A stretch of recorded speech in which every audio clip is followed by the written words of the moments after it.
अच्छा, question number 7 है हमारे पास कि two man on opposite sides of a tree are in line with eight.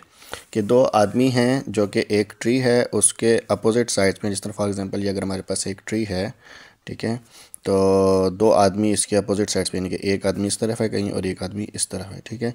तो एक को हम ए कह देते हैं और एक को हम बी कह देते हैं। वो इस ट्री को दो मुख्तलिफ अतराफ से देख रहे हैं।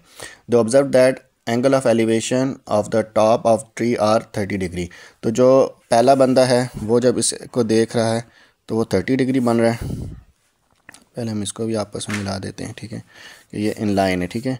और जो दूसरा बंदा जब इसको देख रहा है टॉप से तो ये बन रहा है कितना, वो बन रहा है जी 60 डिग्री, ठीक है। तो पहले बंदे के पास बन रहा है 30 डिग्री, दूसरे के पास बन रहा है कितना 60 डिग्री। वो कह रहा है कि हाइट ऑफ ट्री जो है वो कितनी है 15 मीटर। तो एच अब आपके पास आ जाएगा कितना 15 मीटर। तो आपने क्या मालूम करना है, उसने कहा डिस्टेंस बिटवीन मैन, इन दोनों आदमियों के दरमियान आपने डिस्टेंस मालूम करना है। इस पॉइंट को हम सी कह देते हैं और इसको हम डी कह देते हैं, ठीक है। तो देखें, एक आपने बेसिकली ए से सी मालूम करना है तो उसको हम एक्स कह देते हैं, जो कि हमने मालूम करना है। और इसी तरह सी से बी जो हमने मालूम करना है वो क्या बन जाएगा, वो वाई बन जाएगा।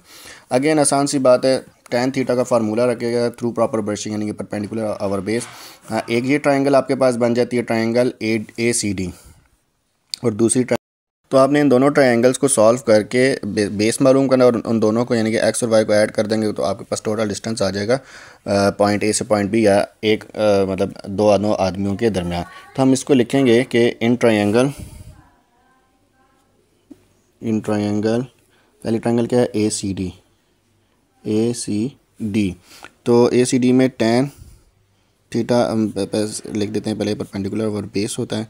तो यहाँ पे लिखेंगे tan 30 डिग्री इक्वल हो जाएगा किसके, परपेंडिकुलर कितना है आपके पास 15 मीटर, बेस कितने हैं आपके पास x, तो यानी कि x इक्वल हो जाएगा 15 डिवाइडेड बाय tan 30। चाहे तो इसको कैलकुलेटर से कर लें, वैसे tan 30 जो है वो आपके पास किसके इक्वल होता है, वो आई गेस इक्वल होता है √3 के, या 1 आवर √3 के इक्वल होता है, ठीक है। तो आप इसकी वैल्यू कैलकुलेटर से करेंगे तो 15 डिवाइडेड बाई tan 30 लिखेंगे तो डायरेक्ट भी आपके पास इसका आंसर आ जाएगा। x आपके पास बन जाएगा 25.98 मीटर बन जाएगा कुछ, ठीक है। और अगेन आप करें कि जी इन ट्रायंगल DCB आप कर लें, ठीक है। तो DCB अगर हम करें तो इसमें भी आपके पास जो है वो कि tan 60 डिग्री इक्वल हो जाएगा 15 मीटर डिवाइडेड बाय वाई के, यानी कि वाई किसके इक्वल हो जाएगा 15 डिवाइडेड बाय tan 60।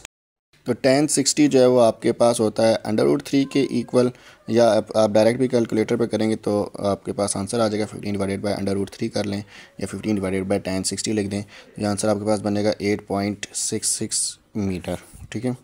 तो बेसिकली वैसे इसने पूछा तो नहीं, लेकिन ट्री से मैन बी का जो डिस्टेंस है वो 8.66 सेंटीमीटर मीटर है, सॉरी। और मैन ए या पहले आदमी का जो 25 मीटर का दूरी पे है। तो अब आपने टोटल डिस्टेंस मालूम करना है, तो आप लिख दें total distance between two man is x plus y. तो x आपके पास क्या है 25.98 प्लस y कितना है आपके पास 8.66 मीटर है, तो 7 यूनिट मीटर का लगा दें दोनों पे। और अब आपके पास जो टोटल है वो कितना आ जाएगा, तो ये हम कैलकुलेटर पे ऐड कर लेते हैं 25.98 प्लस 8.66, तो ये आपके पास आंसर आ रहा है 34.64, ठीक है, 34.64 मीटर। या इसको राउंड ऑफ करके बेशक आप इसको 35 मीटर लिखते हैं, हो सकता है आपकी बुक के आखिर में आंसर जो है वो 35 मीटर लिखा हुआ हो। तो ये इसको राउंड ऑफ करके या उसने अप्रॉक्सीमेट करके लिखा है।